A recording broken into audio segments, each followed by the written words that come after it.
Imos ca pregunta número 26, formula Marita Iglesias Padrón, é pensionista e membro do Foro de Vida Independente. Adiante.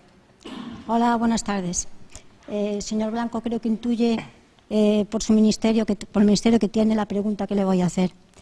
A ver si le sorprendo de todas formas. Para estar en igualdad de condiciones con los presentes hoy aquí en la sala, a mí me está costando 115 euros, porque ningún medio de transporte público ha tenido a bien llegarme hasta aquí.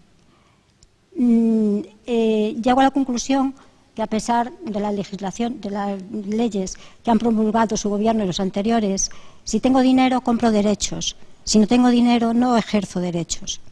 La pregunta es, ¿cómo puede vivir un político la contradicción de estar promoviendo y legislando derechos que no se pueden ejercitar en la realidad?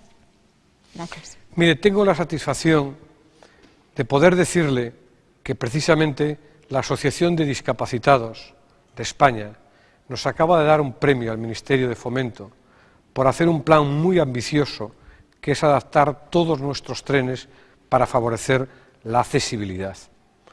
Por lo tanto, es un programa ambicioso porque de muchos millones de euros para adaptar todas nuestras plataformas y todos los trenes.